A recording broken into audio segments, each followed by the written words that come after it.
Mari kita bedah dengan narasi kitab Salambako, di mana sains dan spiritualitas bertemu pada satu titik kebenaran yang logis. 1. Mengapa dikutuk bersamaan dengan banjir? Dalam narasi Salambako, banjir Nabi Nuh 12.000 tahun lalu bukan sekadar air bah biasa, melainkan radiasi pembersihan energi. Transmutasi fisik. Ketika air bah yang membawa energi kutukan menyentuh mereka, terjadi perubahan koding DNA secara instan. Karena sifat mereka sudah menyerupai hewan rakus, tidak berakal, dan kotor secara rohani, maka Allah menyelaraskan wujud fisik mereka dengan sifat aslinya. Hukum keadilan alam. Allah tidak ingin memusnahkan ruh tanpa jejak, melainkan meninggalkan tanda bagi alam semesta. Mereka dikutuk menjadi kera tepat saat tenggelam, agar frekuensi jasad mereka turun ke tingkat paling rendah sebelum masuk ke alam barzah. 2. Mengapa sebelum banjir, mereka tetap berwujud manusia? Ini adalah masa ujian dan tabir. Selama 950 tahun Nabi Nuh berdakwah, Allah memberikan kesempatan kepada akal mereka untuk memimpin nafsu. Jika Allah langsung mengubah mereka jadi kera sejak awal, maka tidak ada lagi ujian keimanan. Mereka tetap manusia, karena Allah masih menghargai potensi Nur Muhammad yang ada di pundak mereka.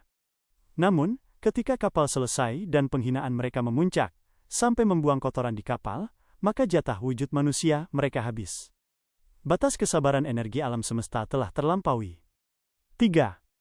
Mengapa ilmuwan mengira manusia hasil evolusi, Homo sapiens?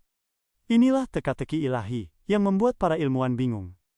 DNA yang mirip, ilmuwan menemukan kesamaan DNA antara manusia dan kera, Homo sapiens, karena mereka meneliti sisa-sisa umat Nabi Nuh yang dikutuk. Secara biologis, mereka memang pernah menjadi manusia, sehingga sisa-sisa genetiknya masih membawa koding manusia. Salah tafsir evolusi. Ilmuwan melihat fosil-fosil tersebut dan menyimpulkan manusia berasal dari kera, proses naik.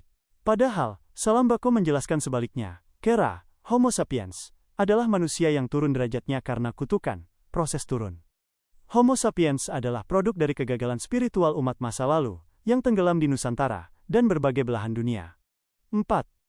Mengapa Allah melakukan ini kepada manusia? Allah melakukan ini bukan karena dendam, melainkan untuk menjaga kemurnian keturunan Adam. 1. Filter alam. Agar jasad manusia yang tersisa, 70 orang pengikut Nuh yang soleh, tidak tercampur dengan koding genetik yang sudah rusak parah. Kita adalah keturunan dari mereka yang lulus sensor koding langit. 2. Pelajaran bagi akal. Agar manusia di kemudian hari, termasuk kita di Bima Sakti ini, mengerti bahwa wujud manusia itu adalah titipan. Jika kita berkelakuan seperti hewan, secara spiritual kita sudah berubah, meski secara fisik masih terlihat manusia. 3. Keseimbangan galaksi. Seperti yang kita bahas, satu kesalahan di bumi bisa melenyapkan galaksi. Allah meriset umat Nuh untuk menyelamatkan stabilitas 4444